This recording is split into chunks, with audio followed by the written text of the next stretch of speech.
गोपिका जीवनस्मरणं गोविन्द गोविन्द। सद्गुरु विठ्ठलदास महाराज की जय। పరమ కరుణామూర్తి అయిన వైకుంఠవాసి అయిన ప్రభువు తన యొక్క బాల స్నేహితుడైన కుచేలుడికి సమస్త ఉపచారములు చేసి తన పక్కనే కూర్చోపెట్టుకొని కుచేలుడి యొక్క చేతిని పట్టుకొని ఇలా సరస సల్లాపం చేసుకుంటూ హాయిగా తర్వాత ఏమేమి ఆ గురుకుల వాసంలో జరిగిందో వాటన్నీ స్మరిస్తూ ఇలా భగవంతుడు కుచేలుతో మాట్లాడుతున్నారు. వెనకాల కుచేలుడు కూడా దీని గురించి చెప్పి సంబరపడిపోతారు. ఏమిటంటే, ఎంత పెద్ద ద్వారకాధీశుడు వైకుంఠవాసి అయిన ప్రభు నన్ను కూర్చోబెట్టి మాట్లాడినాడే అంటూ చాలా సంతోషం అంట కుచేలుడికి.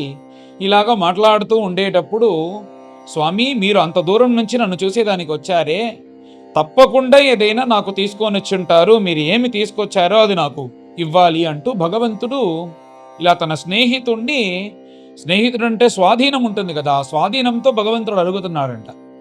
ఎందుకంటే భగవంతుడికి మనం సమర్పిస్తేనే భగవంతుడు ఎత్తుకుంటారు. మన ఇంట్లో అన్ని వస్తువులను మనం వంట చేసి అన్నీ భగవంతుని కృప వల్లనే కదా జరుగుతుంది. అందుచేత మళ్ళీ నైవేద్యం చేయవలసిన అవసరం లేదు, అన్ని ఇక్కడి నుంచే తీసుకోడంట. మనం పెట్టి నాయనా నువ్వు తిను అని పిలవాలి, అప్పుడే తీసుకుంటారా, అది తాను నియమంగా పెట్టుకొని ఉన్నారు. ఇలాగా మీరు ఏదైనా నాకు తీసుకొచ్చారా, మీరు ఏది తీసుకొచ్చినా పర్లేదు, మీరు దిగులు పడకండి, నాకు ఇవ్వండి.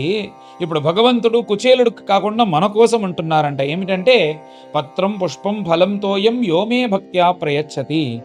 నాకు సమర్పించాలి అంటూ బాగా కాస్ట్లీగా ఉండే ఖరీదు ఎక్కువైనా ఫలములనే తీసుకొచ్చి నివేదనం చేయాలని అవసరం లేదు. ఒక పూట డబ్బు లేకుండా మీకు ఫలములు దొరకపోతే మీరు వచ్చి ఆ పువ్వులు దొరికినా కానీ దాన్ని కృష్ణాయ నమః అని చరణములో వేస్తే చాలు, నేను ప్రసన్నమవుతాను. ఒక పూట పువ్వు కూడా దక్కకపోతే చెట్లున్నాయి కదా, చెట్లో నుంచి ఉండే ఆకుల్ని తీసుకొచ్చి భక్తిపూర్వంగా నాకు సమర్పించినారంటే నేను ప్రసన్నమైపోతాను.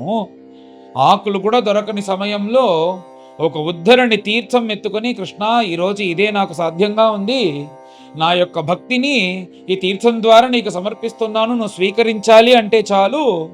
భగవంతుడు భావగ్రాహి జనార్దన అంటూ మనం ఇచ్చే పదార్థాలని తినటం లేదు, మనం భక్తితో చేసే ఆ నివేదనాన్నే కదా, మన భక్తి భావాన్నే కదా భగవంతుడు ఇలా తాగుతున్నారు, తింటున్నారు. అందుచేత భగవంతుడు ఇదంటున్నారంట. ఏమిటంటే, పత్రం పుష్పం ఫలం తోయం యోమే భక్త్యా ప్రయచ్చతి.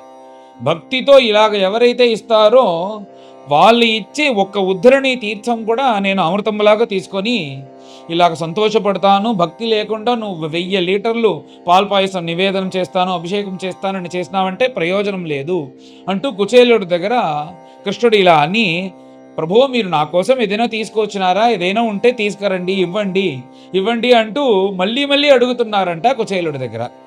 కుచేలుడు తను తీసుకువచ్చిన ఈ అటుకుల్ని భగవంతునికి ఇవ్వకూడదు అని నిశ్చయించుకున్నారు. ఎందుకంటే భగవంతుని యొక్క ఆయన చేసిన ఉపచారములు ఇవన్నీ చూసిన తర్వాత దరిద్రమైన ఈ అటుకుల్ని ఇవ్వకూడదు అంటూ ఆయన ఏమిటంటే, సాధారణమైన బ్రాహ్మణుడు, కపటం లేని బ్రాహ్మణుడు కాబట్టి ఒక వస్త్రంలో ఉండే ఆ అటుకుల్ని తీసుకొని తన యొక్క చేతిరిగి తర్వాత భుజంకి మధ్యలో ఉండే ఆ చోట్లో పెట్టుకొని ఇవ్వకూడదు అంటూ ఇలాగ అప్పుడప్పుడు దాన్ని సరి చేసుకుంటూ ఉంటున్నారంట. కృష్ణుడు ఎంత అడిగినా ఇతరు ఇవ్వరు అంటూ తన కోసమే తీసుకొచ్చారని తెలుసుకొని మాట్లాడుతూ ఉండేటప్పుడు అలాగా ఆ వస్త్రాన్ని లాక్కున్నారంట అతని చేతిలో నుంచి.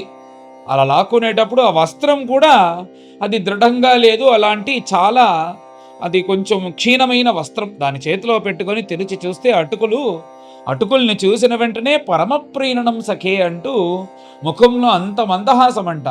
ద్వారకాధీశుడు దేవాది దేవుడు నాకు వచ్చి జీడిపప్పుతో చేసిన ఆ పదార్థాన్ని అది చూస్తేనే నేను సంతోషపడతాను కాకుండా ఏమీ లేకుండా సాధారణంగా ఉండే అటుకుల్ని చూసిన వెంటనే పరమ ప్రేరణం సఖే అంటూ మందహాసంతో భగవంతుడు చూసి, నాకు ఇది ఇష్టంని తెలుసుకొని మీరు తీసుకొచ్చినారా, చాలా సంతోషం అంటూ ఆ అటుకుల్ని తీసుకొని నోట్లో వేసుకునేదానికి వెళ్ళినారు. ఒక ముష్టిని నోట్లో వేసుకునేసినారు.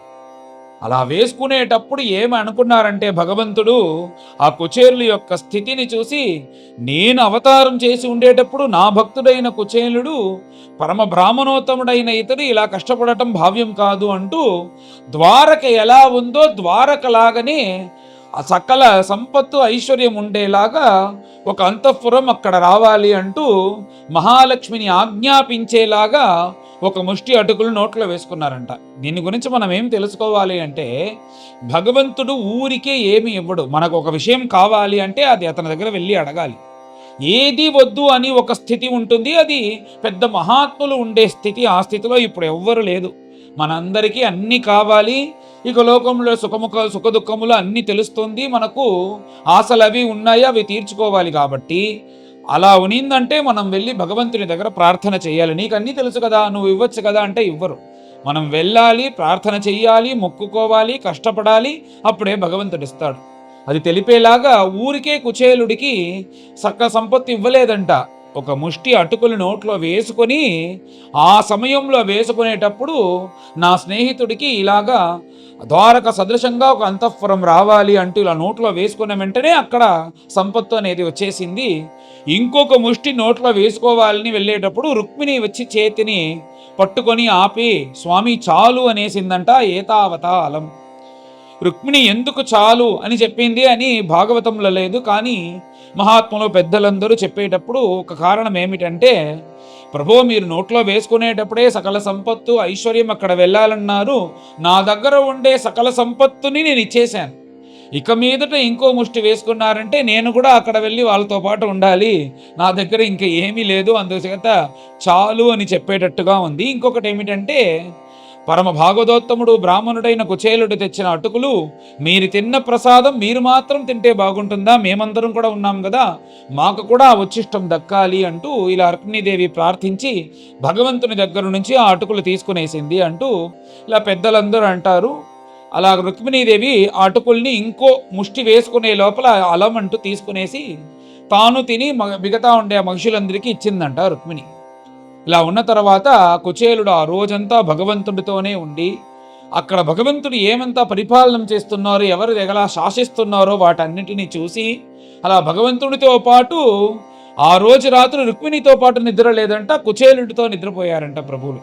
రాత్రంతా ఆ గురుకుల వాసంలో ఏం జరిగిందో అవంతా మాట్లాడుకొని సౌఖ్యంగా కుచేలుడితో ఇలా పడుకొని తెల్లవారు లేచిన తర్వాత మంగళ స్నానమంతా చేయించి తర్వాత కుచేలుడు నేను బయలుదేరుతాను అని సెలవు తీసుకునేటప్పుడు భగవంతునికి కంట్లో నుంచి నీళ్ళు వచ్చిందంట. ఆయన బయలుదేరుతున్నారే అంటూ ఇలాగ కుచేలుని ఆలింగనం చేసుకొని మీరు వెళ్ళి రండి అంటూ సంతోషంగా కృష్ణుడు పంపించారు. వెంటనే కుచేలుడు అక్కడి నుంచి బయలుదేరి ఆ కృష్ణుడి యొక్క గుణములు, నేను ఎవరిని సాధారణమైన ఒక బ్రాహ్మణుడిని, నా దగ్గర ఏముంది, ఒక్క రూపాయి డబ్బు కూడా లేదు, ఇలా ఉండే నన్ను ఇతడు ఎవడు అనే తెలియదు, ఇక్కడి నుంచి పంపించేయండి అంటే నేనేం చేయగలను అని అందరూ తీసుకెళ్ళి బయటకు వదిలేస్తారు. నేను మళ్ళీ ఇంటికి రావాల్సిందే. అలా కాకుండా నా ప్రభువు, నా కృష్ణుడు నన్ను చూసి నన్ను గుర్తింపచేసి నన్ను తనకు సమమైన సింహాసనంలో కూర్చోబెట్టి రుక్మిణిని వచ్చి అష్టచామరం అంతా వేసేలాగా చేసి ఇలాగ సమస్త ఉపచారములు చేసి ఇలా చేసినారే ప్రభులు, ఆ ప్రభువులకి నేను ఏమి బదులు చేయగలను అంటూ ఇలా తలుచుకుంటూ బయటకు వస్తున్నారంట. కోహం దరిద్ర పాపీయాన్ కృష్ణ శ్రీనికేతన. నేను సాధారణమైన వాడిని, శ్రీనికేతంగా ఉండే ద్వారకాధీశుడైన ప్రభుడు ఎక్కడో ఉన్నాడు, కానీ ఇలా నన్ను చూసుకున్నారే, ఇదే కదా కళ్యాణ గుణముల యొక్క గొప్ప, అది కృష్ణుడి దగ్గర ఉంది అంటూ కృష్ణుడి గురించి స్మరిస్తూ కృష్ణుడితో ఉండి కృష్ణుడితో ఉన్న ఆ విషయాలన్నీ స్మరించుకుంటూ ధారధారగా కన్నీరు కారుస్తూ మహాలక్ష్మిని మాత్రం ఆలింగనం చేసుకునే ఆ శరీరంతో నన్ను ఆలింగనం చేసుకున్నాడే నాకు ఆనందాన్ని ఇచ్చేదానికి. ఇలా సంతోషిస్తూ కుచేలుడు అక్కడి నుంచి ద్వారక నుంచి బయలుదేరుతూ తన ఇంటికి రావాలి అంటూ అక్కడి నుంచి బయలుదేరారంట కుచేలుడు. ఇలా భగవంతుని తలుచుకుంటూ తన గృహానికి వస్తున్నారు కుచేలుడు. అప్పుడు అనుకున్నారంట, మనం భగవంతుడి దగ్గర మనము డబ్బులు అడగలేదు, భగవంతుడు మనకి ఇవ్వలేదు, ఇది చాలా సంతోషం అనుకున్నారంట. తన్ను గురించి మొదట గొప్పగా అనుకున్నారు. ఇంత దరిద్రమైన సమయంలో కృష్ణ నాకు కొంచెం డబ్బులు కావాలి అంటే యథేష్టంగా డబ్బులు ఇచ్చేవారు కృష్ణుడు. కానీ నీచంగా డబ్బుల్ని అడగకుండా, ఆ ప్రభువుల దగ్గర ఏమీ అడగకుండా భక్తిని ప్రార్థించి వచ్చినాం గదా! అంటూ తన గురించి గొప్పగా అనుకొని, మనకు కృష్ణుడు కూడా డబ్బులు ఎందుకు ఇవ్వలేదు అంటే, మనకి ఇచ్చినామంటే ఈ భక్తి మన దగ్గర నుంచి వెళ్ళిపోతుందో అని అనుకుని కృష్ణుడు కూడా మనకు ఆ డబ్బులు ఇవ్వలేదు, సంపదను ఇవ్వలేదు అని తలుచుకొని, కృష్ణుడు ఏది ఇచ్చినా గానీ అది మన శ్రేయస్సు కోసమే అంటూ తలుచుకొని ఇలా వస్తున్నారు. ఇలా జరిగిందంతా కుచేలుడికి తెలీదు. ఇలాగ తలుచుకుంటూ వచ్చేటప్పుడు చూస్తే, కృష్ణుడి గురించే స్మరిస్తూ వచ్చేటప్పుడు చూస్తే పెద్ద పెద్ద అంతఃపురం ఇవంతా ఉంది. వెంటనే అని అనుకున్నారంట, మనం కృష్ణుడి గురించి తలుచుకుంటూ ఇలా వస్తూ మళ్ళీ ద్వారకకే వచ్చేసినాం అనుకుంటాను. ఒకసారి వెళ్ళి మళ్ళీ కృష్ణుడిని చూసేసి మన ఇంటికి పోతాము అంటూ ఆ అంతఃపురం లోపలికి ఇలా రావాలని వచ్చి చూస్తే, అప్సరస్సు స్త్రీగలాగా ఉండే ఆ స్త్రీలందరూ స్వాగతం పలుకుతున్నారు. మనకెందుకు వీళ్ళందరూ స్వాగతం పలుకుతున్నారు అంటూ ఆశ్చర్యంగా చూస్తుండేటప్పుడు, దేవతా స్త్రీలాగా ఒక స్త్రీ నడుచుకుంటూ వచ్చి నాథాను నమస్కారం చేసింది. అది తన భార్య అని కూడా తెలియలేదంట కుచేలుడికి. మీరు ఎవరు అని అడిగిన వెంటనే నమస్కారం నుంచి లేచి, నేనే మీ భార్య అని చెప్పిందంట కుచేలుడు. నువ్వా అమ్మా, ఎలా జరిగింది ఇది? ఆశ్చర్యపడలేదంట కృష్ణుడు కుచేలుడు. ఎందుకంటే ఆ ఒక ముష్టి అటుకులు తినేటప్పుడు ఒక్క నిమిషం కళ్ళు మూసుకున్నాడు కదా కృష్ణుడు. దాని గురించి తెలుసుకునేసినాను, ఇదంతా అతని వల్లే దక్కింది అంటూ ఈ ప్రపంచంలో ఎవరైనా ఒక కొంచెం సంపద ఇచ్చినానంటే నేను దానికి ఇచ్చినాను, దీనికి ఇచ్చినా అని ఇలాగ అందరూ అడ్వర్టైజ్మెంట్ చేసుకొని చెప్తారు. ఇంత సంపదనిచ్చి దీన్ని ఇచ్చాను నా దగ్గర చెప్ప కూడా లేదు భగవంతుడు. అదే భగవంతుని యొక్క కళ్యాణ గుణములు అని చెప్పి, అలాంటి కళ్యాణ గుణములు ఉండే భగవంతుని మనం ఏమి చేస్తే అతనికి మన యొక్క కృతజ్ఞతలను తెలియజేయబోతాము. అందుచేత అలాంటి ప్రభువులైన అతనికి నమస్కారం అంటూ చెప్పి అద్భుతమైన ఒక శ్లోకంతో ప్రార్థించారు కుచేలుడు. తస్సేవమే సౌహృద సఖ్యమైత్రి దాస్యం పునః జన్మని జన్మని స్యాత్. అలాంటి ప్రభువులైన అతని యొక్క చరణారవిందంలో జన్మ జన్మములు నాకొచ్చి భక్తి ఉండాలి. ఈ మనుష్య జన్మ వల్ల, ఈ సంసార సాగరంలో పుట్టేందువల్ల నేను దిగులు పడలేదు.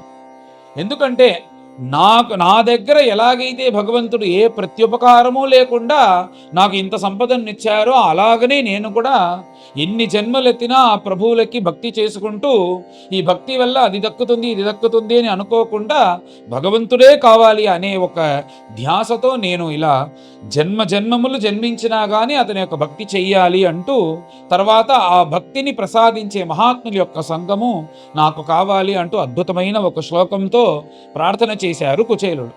ఇక్కడికి వచ్చిన తర్వాత సర్వసంపద వచ్చింది కదా. కుచేలుడు ఎప్పటిలాగనే ధ్యానం చేసుకుంటూ ఉంచవర్తి చేసుకుంటూ తాను ఎప్పటిలాగనే ఉన్నారంట. ఏదో ఒక పెద్ద ధనవంతుడిలాగా, ఒక రాజాది రాజుల్లాగా ఉండలేదంట. ఇక్కడ భగవంతుడు ఎవ్వరికి ఏది కావాలో దాన్ని ప్రసాదించారు. కుచేలు యొక్క భార్య సౌఖ్యం సుఖం కావాలి అంటూ ప్రార్థించింది కాబట్టి సౌఖ్యాన్ని, ఆ సంపదను ఇచ్చారు. కుచేలుడు ఇలాగనే ఉండాలి, తనకు డబ్బు వద్దు అని ప్రార్థించినందువల్ల దాన్ని, తన యొక్క భక్తిని, బ్రహ్మానందాన్ని భగవంతుడు ఇచ్చి ఇలా ఎవరికి ఏది కావాలో అది ఇచ్చాడు ప్రభువులు అంటూ అద్భుతమైన ఈ కుచేలోపాఖ్యానం. ఈ కుచేలోపాఖ్యానాన్ని ఎవరైతే సేవిస్తారో వాళ్ళకి కర్మబంధముల నుంచి విముక్తి దక్కుతుంది అంటూ అద్భుతమైన ఒక ఫలశ్రుతి. పెద్దలందరూ ఏమంటారంటే, కుచేలోపాఖ్యం అనేది దారిద్ర్యం అనేది పోగొట్టిన చరిత్రం ఇది. అందుచేత ఎవరైతే డబ్బుల కోసం, సంపద కోసం కష్టపడుతున్నారో వాళ్ళందరూ ప్రతిరోజు భగవంతుని దగ్గర ఒక ముష్టి అటుకులు, దాంట్లో కొంచెం బెల్లం పెట్టి నివేదనం చేసి ఈ కుచేలోపాఖ్యాన్ని ఎవరైతే పారాయణం చేస్తారో, ఈ 2 అధ్యాయములు 881 వాళ్ళకి దారిద్ర్యం అనేది పోతుంది అంటూ పెద్దలందరూ అంటారు. అలాంటి గొప్పమైన చరిత్రం ఇక్కడ కుచేలుడు. ఆయన ఎంత గొప్ప మహాత్మ అంటూ ఈ 2 అధ్యాయంలో తెలుస్తుంది. ఏదో ఒక దరిద్ర బ్రాహ్మణుడు కృష్ణుడి దగ్గరికి వెళ్ళి సంపద కోసం నిలబడ్డాడు, కృష్ణుడు డబ్బులు ఇచ్చినాడని కాదు. వాళ్ళ యొక్క మనస్సు, వాళ్ళ యొక్క స్నేహము, వాళ్ళ యొక్క భక్తి, కృష్ణుడు అతని పట్ల చూపించిన విషయములంతా చూస్తే అంత ఆశ్చర్యంగా ఉంది ఈ చరిత్రము. ఎవ్వరు ఒక్కరికి ఒక్కరు తక్కువ కాదు. కృష్ణుడు ఇలా అతని దగ్గర నుంచి ఏ ప్రయోజనము ఎదురు చూడకుండా కృష్ణుడు వాళ్ళకి సర్వ ఉపకారము చేశారు. కృష్ణుడు ఇలా చేస్తాడు అంటూ ఏమి చేయకుండా కుచేలు కూడా ఉన్నదే ఆశ్చర్యం అంటూ అద్భుతమైన ఈ చరిత్రం 81 అధ్యాయం పైన అందరు కలిసి ఈ అధ్యాయాన్ని పారాయణం చేస్తాం. అచ ఏకాశీతితమోऽధ్యాయః శ్రీశుకౌవాచ సయిత్సం ద్విజముఖ్యేన సహ సంకథయన్ హరిః సర్వభూతమనోభిజ్ఞః स्मयमान उवाच तं ब्रह्मण्यः ब्राह्मणं कृष्णः भगवान् प्रहसन् प्रियं प्रेम्णा निरीक्षणेनैव प्रेक्षन् खलु सतां गतिः। श्रीभगवानुवाच किमुपायनमानीतं ब्रह्मन् मे भवता गृहात् अन्वपि उपाहृतं भक्तैः प्रेम्णा भूर्येव मे भवेत् भूर्योऽपि अभक्तोपहृतं न मे तोषाय कल्पते। पत्रं पुष्पं फलं तोयं यो मे भक्त्या प्रयच्छति तदहं भक्ति उपहृतम् अश्नामि प्रयतात्मनः। इत्युक्तोऽपि द्विजस्तस्मै व्रीडितः पतये श्रियः पृच्छुकप्रसृतिं राजन् न प्रायच्छत् अवाङ्मुखः सर्वभूतात्मदृक् साक्षात् तस्यागमनकारणं विज्ञाय अचिन्तयन्नायं श्रीकामो मा भजत्पुरा।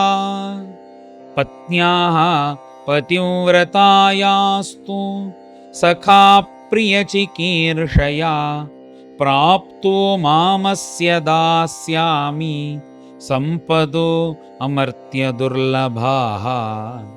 इत्थं विचिन्त्य वसनात् चीरबद्धान् द्विजन्मनः स्वयं जहार किमिदम् इति पृथुकतण्डुलान् नन्वेतत् उपनीतं मे परमप्रीणनं सखे तर्पयन्ति अङ्गमां विश्वं ये ते पृथुकतण्डुलाः।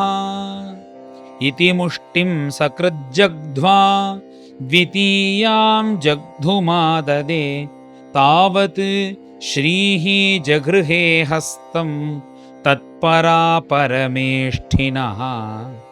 एतावतालं विश्वात्मन् सर्वसम्पत्समृद्धये अस्मिन् लोके अथवा अमुष्मिन् पुंसः त्वत्तोषकारणं ब्राह्मणस्तां तु रजनीम् उषित्वा अच्युतमन्दिरे भुक्त्वा पीत्वा सुखं मेने आत्मानं स्वर्गतं यथा स्वभूते विश्वभावेन स्वसुखेन अभिवन्दितः जगामस्वालयं तात पथ्यनुव्रज्य नन्दितः। स चालब्ध्वा धनं कृष्णात् न तु याचितवान् स्वयं स्वगृहान् व्रीडितो अगच्छत् महद्दर्शननिर्वृतः। अहो ब्रह्मण्यदेवस्य दृष्टा ब्रह्मण्यता मया यद्दरिद्रतमो लक्ष्मीम् आश्लिष्टो बिभ्रतोरसि क्वाहं दरिद्रः पापीयान् क्व कृष्णः श्रीनिकेतनः ब्रह्मबन्धुरिति स्माहं बाहुभ्यां परिरम्भितः निवासितः प्रियाजुष्टे पर्यङ्के भ्रातरो यथा महिष्या वीजितश्रान्तो बालव्यजनहस्तया शुश्रूषया परमया पादसंवाहनादिभिः पूजितो देवदेवेन विप्रदेवेन देववत् स्वर्गापवर्गयोः पुंसां रसायां भुवि सम्पदां सर्वासामपि सिद्धीनां मूलं तत् चरणार्चनम्। अधनोऽयं धनं प्राप्य माद्यन्नुच्चैर्न मां स्मरेत् इति कारुणिको नूनं धनं मे अभूरिना ददात् इति तत् चिन्तयन्नन्तः प्राप्तो निजगृहान्तिकं सूर्यानलेन्दुसङ्काशैः विमानैः सर्वतो वृतम् विचित्रोपवनोद्यानैः कूजद्विजकुलाकुलैः प्रोत्फुल्ल कुमुदाम्भोज कल्हारोत्पलवारिभिः चुष्टं स्वलङ्कृतैः पुंभिः स्त्रीभिश्च हरिणाक्षिभिः किमिदं कस्य वा स्थानं कथं तत् इदमित्यभूत् एवं मीमांसमानं तं नरानार्यो अमरप्रभाः प्रत्यगृह्णन् महाभागं गीतवाद्येन भूयसा पतिमागतमाकर्ण्य पत्न्युद्धर्षा अतिसम्भ्रमा निश्चक्रामगृहात्तूर्णं रूपिणी श्रीरिव आलयात्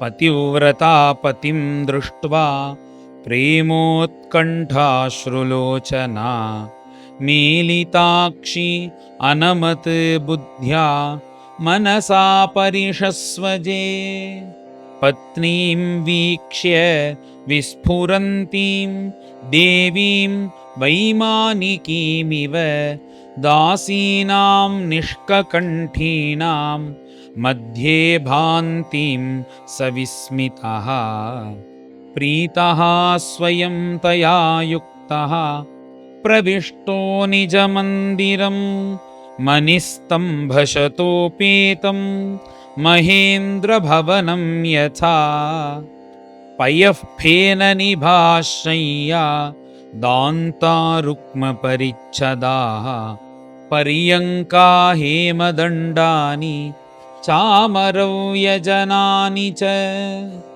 आसनानि च हैमानि मृदूपस्तरणानि च मुक्तादामविलम्बीनि वितानानि द्युमन्ति च स्वच्छस्फटिककुड्येषु महामारकतेषु च रत्नदीपाभ्राजमाना ललनारत्नसंयुताः विलोक्य ब्राह्मणस्तत्र समृद्धिः सर्वसम्पदां तर्कयामास निर्व्यग्रः स्वसमृद्धिम् अहेतुकीम् नूनं बतैतन्मम दुर्भगस्य शश्वद्दरिद्रस्य समृद्धिहेतुः महाविभूतेः अवलोकतोऽन्यः नैवोपपद्येत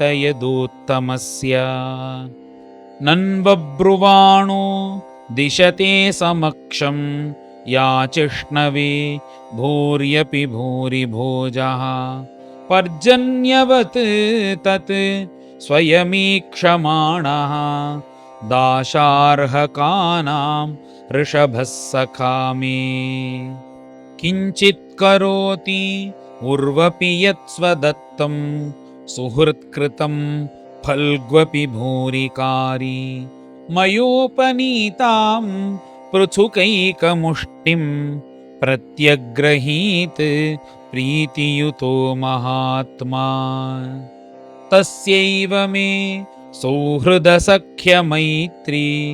दास्यं पुनर्जन्मनि जन्मनि स्यात् महानुभावेन गुणालयेन विषज्जतः तत् पुरुषप्रसङ्गः भक्ताय चित्रा भगवान् हि सम्पदो राज्यं विभूतिर्न समर्थयत्यजः अदीर्घबोधाय विचक्षणः स्वयं पश्यन्निपातं धनिनां मदोद्भवम् इत्थं व्यवसितो बुद्ध्या भक्तोऽतीव जनार्दने विषयाञ्जायया त्यक्ष्यन् बुभुजेनातिलं पटः तस्य वै देवदेवस्य हरेः यज्ञपतेः प्रभोः ब्राह्मणाः प्रभवो दैवं न तेभ्यो विद्यते परम् एवं स विप्रो भगवत्सुहृत्तदा दृष्ट्वा स्वभृत्यैरजितं पराजितम् तद्ध्यानवेगोद्ग्रथितात्मबन्धनः तद्धामलेभे अचिरतः सतां गतिम् एतत् ब्रह्मण्यदेवस्य श्रुत्वा ब्रह्मण्यतां नरः लब्धभावो भगवती कर्मबन्धात् विमुच्यते। श्रीहरये नमः। श्रीहरये नमः। इति श्रीमद्भागवते महापुराणे पारमहंस्यां संहितायां दशमस्कन्धे उत्तरार्धे पृथुकोपाख्यानं नाम 81तमोऽध्यायः। गोपिका जीवनस्मरणं गोविन्द गोविन्द। सद्गुरु विठ्ठलदास महाराज की जय।